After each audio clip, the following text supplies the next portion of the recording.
Let me start off by saying this. Sometimes you just have to cut people off. You have to honor your integrity, cherish your peace, and value yourself enough to know when enough is enough. I say all this to say, about 2 days ago, I myself had to cut someone off. It was a very tough subconscious decision, but it just had to be done. And I'll explain why. Friends, when you think of the definition, there are people who celebrate you, care for you, and are there for you through the thick and thin, and vice versa. But then there's a terminology called frenemies, a street-made terminology to mean a fake friend or someone who acts like an endearing individual, but they plot behind your back the entire time. And that's just a light synopsis of it. But as for me, I'm always there for someone I call a friend.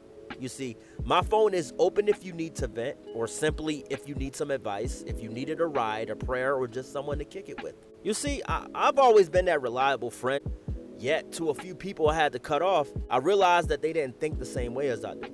And when it came down to it, I realized that they weren't true friends.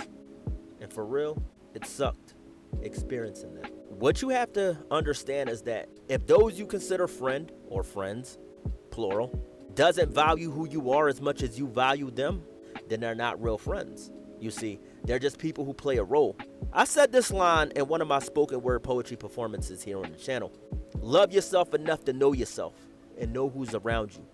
That's just street knowledge to say watch those you call friend, because you may find out who they really are in the long run. Am I saying I'm someone that doesn't forgive? No, I absolutely believe in forgiveness. And not just because I'm a man of God, it's because I believe in morals and wisdom. Yes, friends can sometimes hurt each other and say things they just don't mean, and that's real. But at the same time, it don't mean you should hold on to a grudge and hold it against them forever, and vice versa. Sometimes it's just better to let a fallout go instead of fighting over it and going back and forth with this person. But sometimes it's best to forgive them, cut them off, and just move on. And in my case, that's what I chose to do. I said earlier in the video that the people I cut off, I once considered them friends, almost like family.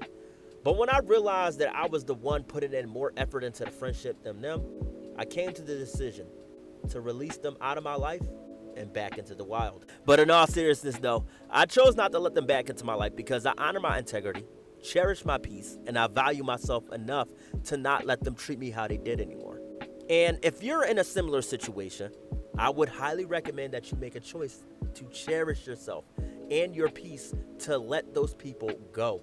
The Lord will send you better friends, friends who will wish you well, actually accept you for who you are. They'll hold you accountable when they need to, but above all else, they'll truly and surely value who you are. Now, I just want to give a major shout out to you guys. Thank you for all the love and support this past summer and everything. Thank you to everybody who's newly subscribed to the channel. If you haven't subscribed to the channel, definitely hit that subscribe button. Anyway, thank you guys for the love and support in 2024, man. Appreciate all of you guys. I truly love you guys. I thank you for all the comments and the videos and the shorts and the live streams. I'm gonna make a separate video tomorrow on why I stopped live streaming, and I was gonna release it today, but I was a little busy with my family. Bear with me, guys. But anyway, I love you guys. I thank you all for tuning in. If you enjoyed today's video, smash that thumbs up button. God bless y'all, and I'll see y'all in the next one.